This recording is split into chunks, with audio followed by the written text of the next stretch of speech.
Bonjour à tous. Ok, donc bienvenue dans cette première vidéo sur le cours d'électronique numérique. Donc on va essayer de prendre la suite du cours qu'on a fait en présentiel sur tout ce qui était combinatoire. Vous pouvez remarquer que je suis arrivé directement au chapitre 7, j'ai zappé le chapitre 6. On verra plus tard ce qu'on peut faire. Là, il faut qu'on avance sur cette partie-là pour pouvoir faire les prochains TD, pour pouvoir faire les TP qui arrivent ensuite.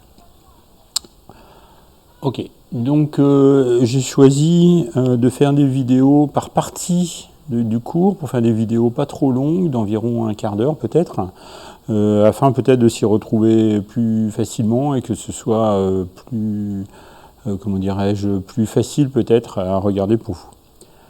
Il va falloir prendre des notes pendant les vidéos, donc du coup, il y a des moments où je fais des pauses, mais sûrement pas assez longues. Donc n'hésitez pas, vous, à faire des pauses pour écrire un peu ce que je raconte. Donc ce chapitre 7 est divisé en plusieurs parties. On va commencer par, maintenant tout de suite, l'introduction sur les différentes bascules, le contexte, etc. Et ensuite, on détaillera chaque type de bascule, quand on aura vu un peu ce que ça veut dire. Donc ici, allons-y, c'est parti sur l'introduction. Jusqu'à présent, on a fait des systèmes combinatoires, c'est-à-dire avec des portes logiques et ou exclusifs, non, etc. Et donc on a directement les sorties qui dépendent des entrées, qui sont des combinaisons des entrées. Donc, dit autrement, il suffit de connaître les entrées pour en déduire les sorties, et vice-versa éventuellement. Donc du coup, les sorties sont de fonction uniquement des entrées. Mais le problème, c'est que cette façon de faire ne permet pas de faire tout ce qui est effet mémoire, comme les mémoires d'ordi par exemple, ou alors des choses qui comptent, un nombre d'événements. Du coup, on est embêté, il faut trouver quelque chose pour faire ça, et ce quelque chose, ce sont des bascules. Donc il existe différents types de bascules, voici un petit exemple ici. Et les bascules, ça va devenir nos nouvelles briques de base pour la partie séquentielle, et on va les fabriquer à partir de portes logiques, ici 2 portes E et 2 portes NOR, on verra ça plus tard. Donc toutes les bascules qu'on va voir, il y en a 4 types, sont toutes sur le même modèle. Elles ont 2 sorties, Q et Q bar. Q, c'est la sortie de la bascule, et Q bar, qui est évidemment l'opposé de Q. Toutes nos bascules vont avoir une horloge, l'horloge H, ici, qui va servir à donner, on va dire, le top de l'action à la bascule. Et de quelle action on parle? Eh bien, l'action qui est donnée par les entrées, ici, qui passe en fait une commande, un ordre, à la bascule pour savoir ce que les sorties doivent faire. Donc dans notre exemple RSH, ici on donne comme nom à la bascule le nom de ses entrées, H pour l'horloge et R et S pour les 2 autres entrées. Alors on va voir donc 4 types de bascules en tout, et ensuite comment est-ce qu'on intègre tout ça dans le concept général. En fait, un système complet va être constitué de parties combinatoires et de parties séquentielles.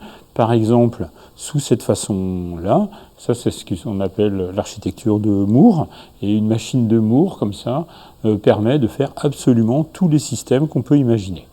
Donc on a ici les entrées, les sorties, des blocs combinatoires avec nos portes et ou, etc. Et puis ici, ce qu'on appelle le registre de séquencement, qui est en fait un bloc avec des bascules.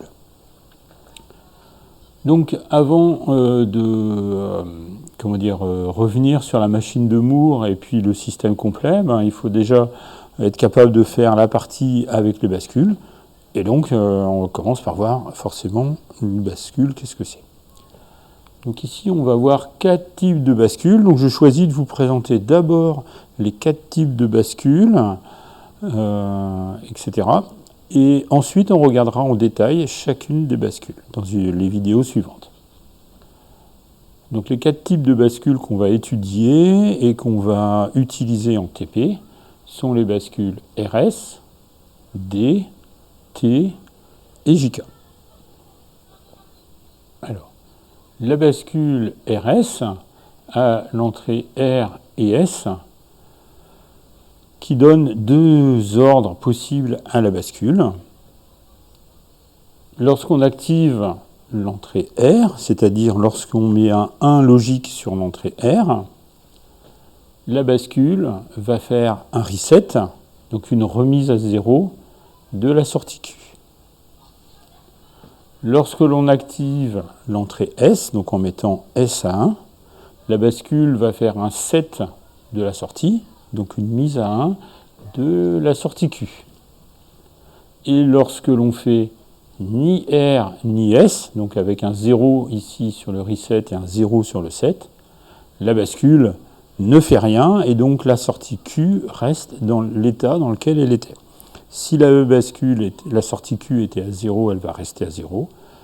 Si la sortie était à 1, elle va rester à 1. C'est ce qu'on appelle la mémorisation.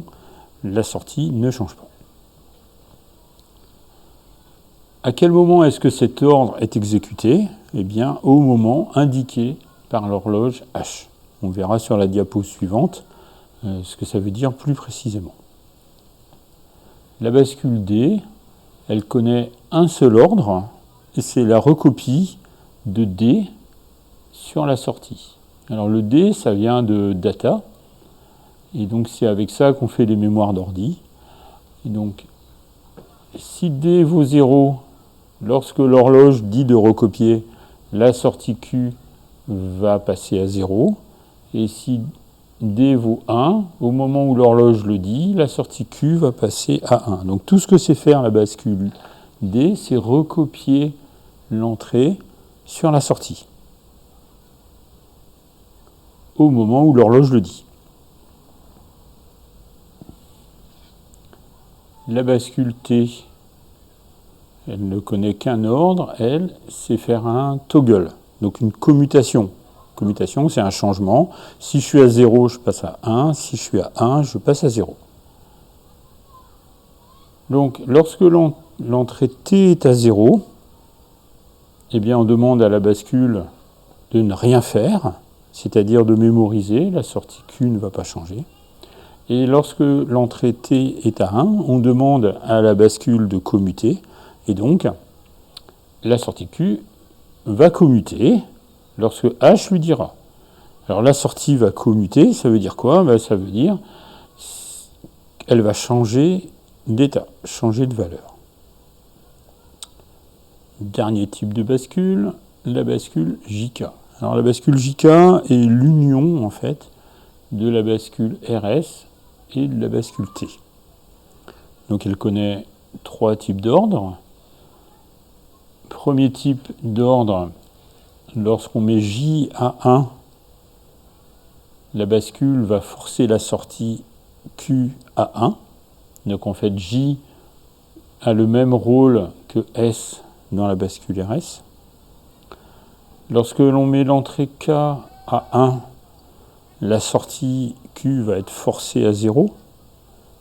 Donc K joue le même rôle que R dans la bascule RS. Et lorsque l'on met en même temps J ou à la fois J et K à 1, à ce moment-là, la bascule va faire une commutation de sa sortie. Donc en fait, J et K à 1, c'est comme si on avait une bascule T. OK. Et à chaque fois que les bascules exécutent ces ordres-là, c'est lorsque H indique que c'est le moment de le faire. Lorsque J et K sont tous les deux à 0, il n'y a aucun ordre n'est passé à la bascule, et donc la sortie Q ne va pas changer. La bascule mémorise en fait la valeur de sa sortie. Ok, j'espère que vous avez pu noter ça. Au niveau de l'horloge, sur tous les 4 types de bascules qu'on va voir, il y a 4 types d'horloges possibles. Soit les horloges qui fonctionnent sur un état, soit celle qui fonctionne sur un front. Celle qui fonctionne sur un état, il y en a deux, l'état haut et l'état bas. Donc l'état haut, le signal d'horloge ici est relié à l'entrée clock, et lorsque l'horloge est à l'état haut, c'est-à-dire lorsqu'il y a 1 sur l'horloge, la bascule obéit aux ordres. Et lorsqu'il y a 0, la bascule est bloquée et la sortie Q ne peut pas changer. Le deuxième type, c'est une horloge qui fonctionne sur l'état bas. Donc ça, on le voit sur le symbole de la bascule ici, avec la demi-pointe de flèche à l'extérieur, ou alors éventuellement avec un rond, ça dépend du symbole, les deux existent. À ce moment-là, lorsque H est à 0, la bascule obéit aux ordres qu'on lui donne, et lorsque H est à 1, la bascule est bloquée, elle mémorise la valeur de la sortie Q qui ne change pas, quel que soit ce qui se passe sur les entrées. Au niveau des fronts, c'est la même chose, mais ça se passe à un instant donné lorsque l'horloge change d'état. Sur le front montant, donc ici on voit que c'est sur un front avec la pointe de flèche à l'intérieur du symbole de la bascule. Sur le front montant, la bascule va exécuter l'ordre à l'instant où l'horloge va passer de l'état 0 à l'état 1. Et donc c'est ce qu'on appelle le front montant. Et à cet instant-là, la bascule va exécuter l'ordre qui est sur ses entrées. Et uniquement à cet instant-là. Le front descendant, c'est la même chose inversée. Donc on retrouve le même symbole pour dire que c'est un front avec une pointe de flèche à l'intérieur, ici de la bascule, et front descendant qui est indiqué soit avec un rond, soit avec une demi-pointe de flèche. Qu'est-ce que c'est le front descendant?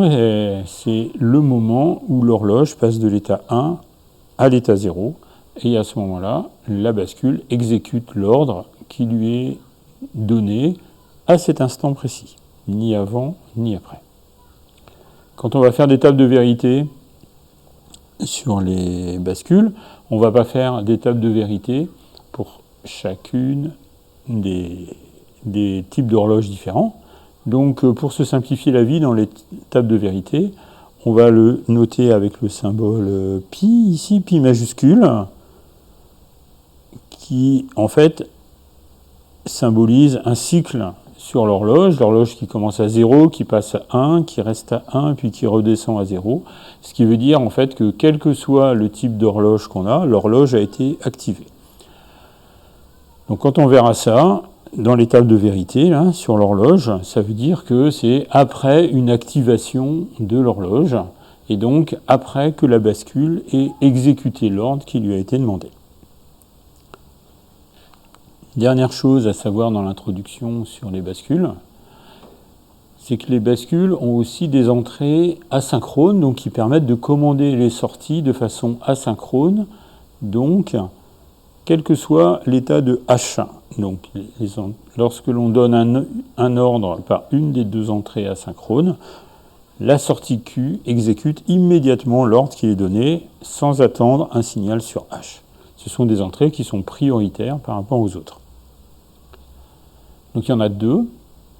Il y a le preset qui permet de forcer la sortie Q à 1 et le clear qui permet de forcer la sortie Q à 0. Ces entrées sont actives à 0, donc c'est-à-dire qu'au repos, il faut qu'il y ait 1 ici et 1 ici. Et si je veux faire un clear de ma bascule, eh bien je dois venir mettre 0 ici, et je vais activer le clear, et Q va passer immédiatement à 0. Même chose sur le preset ici. Donc on le voit parce qu'il y a des barres sur le nom des entrées asynchrones, et on le voit parce que il y a des ronds sur le symbole des entrées. Voilà. En général, on ne les met pas. On utilise un symbole simplifié comme celui-ci, puisque, en fait, ces entrées-là servent uniquement au démarrage du système ou lorsque l'on veut forcer à redémarrer une carte, comme avec un reset sur un PC, ou lorsque un compteur a fini de compter, on peut le reforcer à 0, etc., etc. Voilà. Donc c'est tout ce que je voulais dire sur l'introduction générale, c'est déjà pas mal sûrement. Et donc dans la prochaine vidéo, on va regarder la bascule RS en détail, comment elle fonctionne plus précisément et comment est-ce qu'on la fabrique. Voilà, merci et rendez-vous dans la seconde vidéo.